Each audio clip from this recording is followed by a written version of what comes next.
Musique. Vous savez ce qui est drôle. Nous vivons dans un monde qui hurle à la liberté. Liberté d'expression, liberté de choix, liberté d'être soi-même. Chaque publicité, chaque publication de motivation, chaque gourou du développement personnel vous dit d'être authentique et de vivre votre vérité. Mais à l'instant même où quelqu'un le fait vraiment, à l'instant où quelqu'un rejette le scénario, remet en question les règles et vit complètement affranchi de la société, tout le monde perd la tête. On ne célèbre pas cette personne, on la craint, on se moque d'elle, on essaye de la détruire. Et il y a un homme qui a prouvé cela mieux que quiconque dans l'histoire, un homme qui a vécu il y a plus de 2000 ans. Pourtant, son histoire met encore les gens mal à l'aise aujourd'hui. Son nom était Diogène de Sinope, et il n'a pas seulement remis en question la société, il l'a terrorisée en refusant de jouer son jeu. L'homme qui vivait dans un tonneau et a enfreint toutes les règles. Imaginez la scène. La Grèce antique, berceau de la philosophie, de la démocratie et de la civilisation telle que nous la connaissons. Athènes, une cité de temples de marbre, de riches marchands, de politiciens puissants et de philosophes respectés débattant du sens de la vie dans des toges élégantes. Et puis il y a ce type, vivant dans une grande jarre en céramique, en gros un tonneau, sur la place du marché. Pas de maison, pas de possession, pas de travail, pas de liens familiaux, aucun respect pour personne. Il portait des haillons, il mangeait tout ce qu'il pouvait trouver, il urinait en public, il se donnait du plaisir au milieu de la rue. Et quand les gens suffoquaient d'horreur, il haussait les épaules et disait « Si seulement il était aussi facile de chasser la faim en se frottant le ventre ». C'était Diogène. Et voilà le truc, il n'était pas fou, il n'était pas atteint d'une maladie mentale, ce n'était pas un sans-abri quelconque qui avait perdu son chemin, c'était un philosophe, un rebelle délibéré, un homme qui a regardé tout ce que la société valorisait, l'argent, le statut, la propriété, la réputation, les bonnes manières, et qui a dit « Tout ça, c'est des conneries ». Et ensuite, il a vécu cette vérité chaque jour. Maintenant, on pourrait penser que les gens l'auraient simplement ignoré, n'est-ce pas? Un mendiant étrange, vivant dans un tonneau et faisant des choses bizarres. Il suffisait de passer son chemin, d'en rire, de l'oublier. Mais il ne le pouvait pas, parce que Diogène ne se contentait pas de rejeter la société. Il lui tendait un miroir.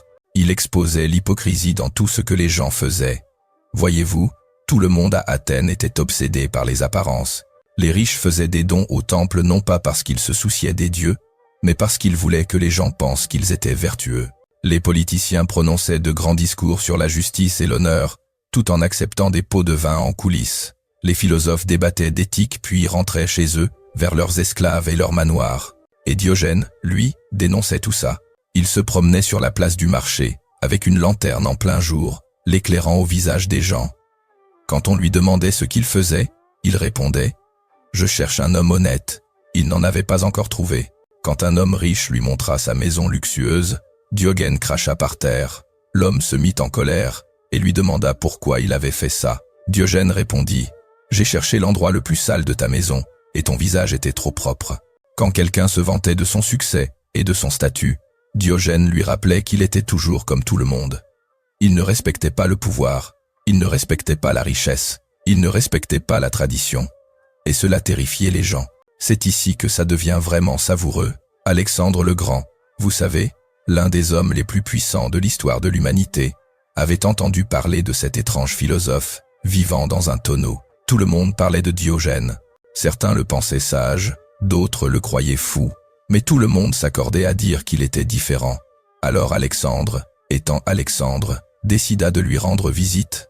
Imaginez la scène, le souverain le plus puissant du monde, entouré de soldats, de généraux et de conseillers, s'approche d'un vieil homme sale assis au soleil devant son tonneau. Alexandre se tient au-dessus de lui, grand, en armure, dégoulinant d'autorité, et dit « Je suis Alexandre le Grand, demande-moi ce que tu veux, et je te l'accorderai. » Le rêve d'un mendiant, n'est-ce pas? Un vœu exaucé par le roi du monde. Mais Diogène le regarde simplement et dit « Ôte-toi de mon soleil ». La foule se tait, les gardes d'Alexandre ont probablement mis la main à leur épée. Mais Alexandre, lui, a ri. Et en s'éloignant, il a dit quelque chose qui révèle tout. Si je n'étais pas Alexandre, je voudrais être Diogène. Alexandre avait passé sa vie entière à courir après la grandeur. Il avait conquis, tué, sacrifié, s'était poussé au bord de la folie, tout ça pour être appelé grand. Et voilà ce mendiant dans un tonneau qui ne reconnaît même pas que cette grandeur a de l'importance. Ce qui soulève la question. Si quelqu'un peut se contenter de rien, à quoi bon tout ce qu'Alexandre a fait? Pensez-y. L'homme qui a conquis le monde connu, qui avait tout ce que la société dit que vous devriez vouloir, a admis qu'une partie de lui enviait le mendiant dans le tonneau. Parce que Diogène avait quelque chose qu'Alexandre n'avait pas. La liberté. La vraie liberté. Pas la liberté de conquérir des nations ou d'acheter tout ce que vous voulez, mais la liberté de ne rien avoir besoin de tout ça. Voici ce que Diogène avait compris et que la plupart des gens refusent d'accepter. La société est un jeu avec des règles que personne ne se souvient avoir acceptées. Tu es censé vouloir un bon travail. Tu es censé acheter une maison. Tu es censé te marier, avoir des enfants, construire une carrière, impressionner les gens, collectionner des choses, publier sur ta vie, prouver ta valeur. Et si tu fais tout ça, si tu suis le scénario à la perfection, alors juste peu être, tu seras heureux. Sauf que tu ne le seras pas, parce que le jeu est truqué. La ligne d'arrivée ne cesse de reculer. La maison ne suffit pas. Maintenant, il t'en faut une plus grande. Le travail ne suffit pas. Maintenant, il te faut une promotion. La voiture, les vêtements, les vacances, les j'aime, les abonnés. Rien de tout cela n'est jamais assez. Et le pire, c'est que tout le monde autour de toi prétend gagner, souriant à travers leur anxiété, publiant leurs meilleurs moments, cachant leur épuisement, simulant leur confiance en eux. Diogène regarderait tout ça et dirait « Pourquoi vous infligez-vous ça ?» Au lieu de jouer, il a simplement arrêté. Il a renoncé aux possessions, parce que les choses vous possèdent plus que vous ne les possédez. Il a renoncé à la réputation, parce que se soucier de ce que les gens pensent est une prison. Il a renoncé au confort, parce que le confort vous rend faible et dépendant. Et en faisant cela, il est devenu l'homme le plus libre d'Athènes. Mais voici la partie terrifiante. Quand vous arrêtez de jouer le jeu, les gens se mettent en colère. Voici la vérité qui dérange. La plupart des gens ne veulent pas vraiment les choses qu'ils poursuivent. Ils veulent une grande maison, parce que c'est à ça que ressemble le succès, pas parce qu'ils ont vraiment besoin de l'espace. Ils veulent un travail prestigieux, parce que c'est ce que leurs parents attendaient. Pas parce que le travail les épanouit. Ils veulent des choses chères parce que c'est comme ça qu'on prouve qu'on a réussi. Pas parce que ces choses les rendent heureux. Ils courent après des symboles, mettent en scène leur réussite, suivent un scénario écrit par quelqu'un d'autre, et ils peuvent vivre avec ça, tant que tout le monde fait la même chose. Mais alors, quelqu'un comme Diogène arrive, vivant avec rien, n'ayant besoin de rien, heureux malgré tout, et soudain, vous êtes forcé de vous demander, s'il se contente de rien, qu'est-ce que je poursuis vraiment? Pourquoi suis-je en train de sacrifier mon temps, ma santé, ma tranquillité d'esprit, pour des choses que je ne veux même pas? Cette question, ce miroir, est terrifiante. Parce que cela signifie que vous pourriez être en train de vivre un mensonge. Vous pourriez être en train de souffrir sans raison. Vous pourriez avoir gaspillé des années à courir après des choses qui n'ont pas vraiment d'importance. Et la plupart des gens ne peuvent pas supporter cette prise de conscience. Alors, au lieu de l'affronter, ils attaquent le miroir. Ils qualifient celui qui questionne de paresseux, de fou, d'irresponsable, d'échec. N'importe quoi pour éviter de regarder leur propre reflet. Mais il y a quelque chose de plus profond. La société fonctionne sur le contrôle. Pas un contrôle violent, mais une manipulation subtile par la peur et le désir. Nous gardons le travail que nous détestons, parce que nous avons peur d'être pauvres. Nous achetons des choses dont nous n'avons pas besoin, parce que nous avons peur d'être perçus comme n'ayant pas réussi. Nous suivons des règles avec lesquelles nous ne sommes pas d'accord parce que nous avons peur du jugement. Chaque peur est un levier, chaque désir est un bouton, et la société contrôle les gens en appuyant sur ces boutons et en tirant sur ces leviers. Mais Diogène, lui, n'avait ni bouton ni levier. On ne peut pas menacer quelqu'un qui ne possède rien, il n'y a rien à prendre. On ne peut pas faire honte à quelqu'un qui ne se soucie pas de sa réputation. Il n'a aucune image à protéger. On ne peut pas soudoyer quelqu'un qui ne veut rien. Il n'y a rien à offrir. Il était complètement en dehors du système de contrôle. Et c'est profondément menaçant pour tout système bâti sur le contrôle des gens. Parce que si une seule personne peut exister en dehors de ses besoins et aller bien, être heureuse, cela prouve que ses besoins sont optionnels. Et si c'est optionnel, qu'est-ce qui empêche tout le monde de se retirer? Tout le monde joue un rôle. Et Diogène posait des questions simples qui exposaient la comédie. Et quand quelqu'un demande pourquoi assez de fois, on se heurte à un mur où il n'y a pas de bonne réponse. Juste parce que c'est comme ça. Et, Cette prise de conscience que vous avez suivi des règles que vous n'avez jamais remises en question, que vous avez vécu une vie que vous n'avez jamais choisie, est absolument terrifiante. Vous pensez que c'est de l'histoire ancienne? Regardez autour de vous. Chaque fois que quelqu'un quitte son emploi à 6 chiffres pour vivre plus simplement, les gens paniquent. Mais qu'en est-il de ta carrière? Et de ta retraite? Que vont penser les gens? Chaque fois que quelqu'un supprime les réseaux sociaux et arrête de mettre en scène sa vie pour des inconnus, les gens deviennent mal à l'aise. Comment les gens sauront-ils ce que tu deviens? Tu n'as pas peur de rater quelque chose? Tu es asocial. Chaque fois que quelqu'un demande « Pourquoi je fais ça ?» au lieu de simplement suivre le mouvement, les gens essaient de le faire taire. Tu réfléchis trop, c'est comme ça que la vie fonctionne. Arrête d'être si négatif. Parce que les questions sont menaçantes, non pas parce qu'elles sont fausses, mais parce qu'elles sont justes. Et si elles sont justes, alors qu'est-ce que cela dit de tous ceux qui ne les posent pas? Voici le coup le plus profond. La raison pour laquelle celui qui remet tout en question est si terrifiant n'est pas parce qu'il juge les autres, c'est parce qu'il force les autres à se juger eux-mêmes.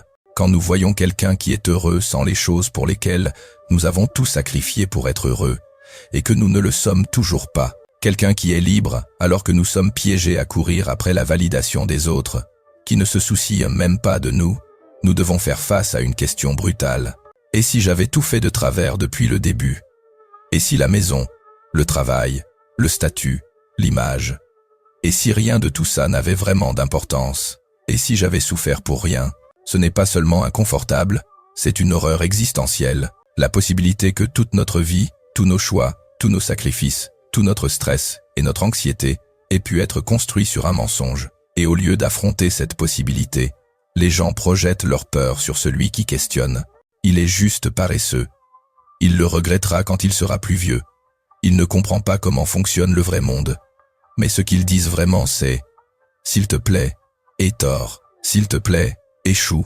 S'il te plaît, prouve que je n'ai pas gâché ma vie. » Parce que si celui qui questionne a raison, si nous pouvons vraiment être heureux sans jouer le jeu, si le bonheur et l'épanouissement viennent de l'intérieur et non de l'extérieur, alors il ne reste plus aucune excuse pour les gens qui jouent et qui sont malheureux. Ce que Diogène a réellement prouvé. Voici ce qui rendait Diogène si puissant. Il n'a pas seulement parlé de liberté. Il l'a vécu, pendant des décennies, en public, devant tout le monde, et il allait bien, pas seulement en survivant, mais en s'épanouissant à sa manière, content, imperturbable, incassable. Il a fait face à la pauvreté, aux moqueries, à l'exposition aux éléments, à l'isolement social, et il est resté plus heureux que les riches qui se moquaient de lui. Voilà la preuve. Vous n'avez pas besoin de ce que la société vous dit d'avoir besoin. Vous n'avez pas à suivre le scénario. Vous n'avez pas à courir après des choses que vous ne voulez pas juste parce que tout le monde les poursuit. Et cette preuve, cet exemple vivant, est ce qui met les gens profondément mal à l'aise, parce que cela détruit l'excuse. L'excuse du « je n'ai pas le choix ». L'excuse du « c'est juste comme ça que la vie fonctionne ». L'excuse que tout le monde doit faire ça. Diogène a prouvé que ces excuses sont des mensonges. Et une fois que vous voyez que ce sont des mensonges, vous ne pouvez plus l'ignorer. Voici la question que Diogène n'a jamais cessé de poser. La question qui l'a rendu si dangereux. De quoi avez-vous réellement besoin? Pas ce que vous voulez. Pas ce qu'on vous a dit que vous deviez avoir. Pas ce que tout le monde a. De quoi avez-vous réellement besoin? De la nourriture, de l'eau, un abri, un peu de lien humain, quelque chose de significatif à faire. C'est à peu près tout. Tout le reste, la carrière, la maison, la voiture, le statut, l'image, les réussites, tout ça, c'est du bonus, du facultatif. Et la plupart des gens se tuent à la tâche pour le facultatif, sacrifiant leur temps, leur santé, leur tranquillité d'esprit, leurs relations pour des choses dont ils n'ont pas réellement besoin, des choses qu'on leur a juste dit qu'ils devraient vouloir. Et quand vous réalisez ça, quand vous l'intériorisez vraiment, ça change tout, parce que soudain, vous voyez la cage dans laquelle vous vivez, et vous réalisez que la porte n'a jamais été verrouillée. Vous n'avez juste jamais essayé de l'ouvrir, parce que tout le monde restait à l'intérieur. Pourquoi la société craint toujours celui qui questionne? Voici la vérité qui dérange sur la société moderne. Elle a besoin que vous vouliez des choses dont vous n'avez pas besoin. L'économie tout entière dépend de gens qui achètent des choses dont ils n'ont pas besoin avec de l'argent, qu'ils n'ont pas pour impressionner des gens qu'ils n'aiment pas. Si les gens n'achetaient que ceux dont ils ont réellement besoin, s'ils ne travaillaient que suffisamment pour couvrir leurs vrais besoins, S'ils arrêtaient de courir après le statut, l'image et l'approbation, tout le système changerait radicalement. Pas s'effondrer, nécessairement, mais changer. Et le changement est ce à quoi les systèmes résistent le plus, parce qu'il y a des gens qui désirent un luxe sans fin, et ils ont besoin de ces travailleurs pour les rendre plus riches. Alors, quand quelqu'un arrive et remet en question les fondations, quand quelqu'un vit simplement et semble heureux de le faire, la société riposte. Pas avec la violence, pas avec des lois, mais avec la honte, la moquerie, la pression, en les traitant de bizarres, d'irresponsables, de naïfs, de paresseux, de ratés, en s'assurant que tout le monde les voit comme un contre-exemple plutôt qu'un exemple. Parce que si le questionnement devient normal, si se retirer devient acceptable, si les gens commencent à demander « Pourquoi je fais ça ?», alors le système doit répondre. Et la plupart du temps, il n'y a pas de bonne réponse, juste parce que c'est comme ça qu'on fait les choses. Et ça ne suffit plus. Soyons réalistes une seconde. Vous avez probablement ressenti cette attraction. Peut-être qu'un jour vous avez regardé autour de vous et pensé « C'est ça, c'est pour ça que je travaille si dur ». Peut-être avez-vous réalisé que vous êtes stressé pour des choses qui n'ont pas vraiment d'importance. Peut-être avez-vous commencé à vous demander pourquoi vous faites ce que vous faites. Et que s'est-il passé? Les gens sont devenus mal à l'aise. Ils vous ont dit d'arrêter de trop réfléchir, d'être reconnaissant pour ce que vous avez, d'arrêter d'être négatif. Ils ont essayé de vous ramener dans le jeu, non pas parce qu'ils se soucient de vous, mais parce que votre questionnement les fait douter, et ils ne veulent pas aller sur ce terrain, parce que s'ils commencent à se poser les mêmes questions que vous, ils pourraient ne pas aimer les réponses. Ils pourraient réaliser qu'ils sont piégés dans la même cage, et c'est terrifiant. Voici ce que je ne suis pas en train de dire. Je ne dis pas de quitter votre travail, de tout vendre et de vivre dans une jarre. C'était le chemin de Diogène. Ça n'a pas à être le vôtre. Mais voici ce que je dis. Commencez à poser les questions. Pourquoi je fais ça? Est-ce que je veux vraiment ça? De quoi ai-je réellement besoin? De quoi ai-je peur? Et voici la partie importante. Répondez honnêtement. Pas avec les réponses qu'on vous a apprises. Pas avec les réponses qui vous mettent à l'aise. Avec la vérité. Parce qu'une fois que vous commencez à répondre honnêtement, vous verrez les choses différemment. Vous verrez la cage dans laquelle vous vivez. Vous verrez les leviers que les gens utilisent pour vous contrôler. Vous verrez que la plupart de ce que vous poursuivez n'a pas vraiment d'importance. Et une fois que vous le voyez, vous ne pouvez plus l'ignorer. C'est le moment de la terreur. Pas la terreur du monde, mais la terreur du choix. Parce qu'une fois que vous savez que la porte de la cage est ouverte, vous devez décider. Est-ce que vous la franchissez? Ou est-ce que vous restez parce que vous avez trop peur de partir? La plupart des gens restent. Ils voient la porte. Ils savent qu'elle est ouverte. Mais ils ont trop peur de ce qu'il y a dehors. Alors ils restent dans la cage et se convainquent que ce n'est pas vraiment une cage. C'est juste comme ça que la vie fonctionne.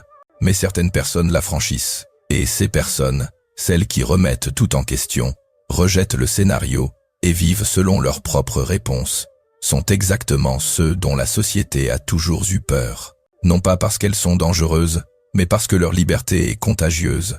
Et une fois que vous voyez quelqu'un vivre libre, vous ne pouvez pas vous empêcher de vous demander « Est-ce que je pourrais le faire, moi aussi ?» Cette question, cette possibilité, est ce qui empêche les gens de dormir la nuit. Diogène n'a pas écrit de livre, il n'a pas fondé d'école, il n'a pas laissé derrière lui un système de philosophie. Il a juste vécu.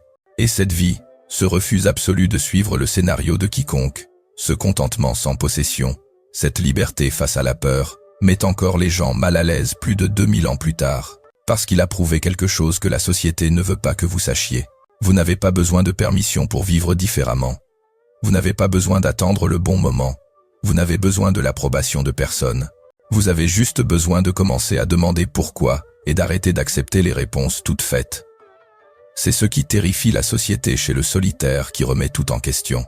Note pas qu'il détruira le système, mais qu'il inspirera les autres à le questionner aussi. Et une fois que les gens commencent à questionner, une fois qu'ils commencent à voir à travers la performance, une fois qu'ils réalisent que le jeu est optionnel, ils ne peuvent plus être contrôlés de la même manière. Ils deviennent dangereux, non pas pour les autres, mais pour le système qui dépend d'eux, pour rester endormis. Et cet éveil, c'est exactement ce que la société a toujours craint, parce qu'on ne peut pas se rendormir une fois qu'on a ouvert les yeux. On peut seulement décider de ce qu'on va faire à ce sujet.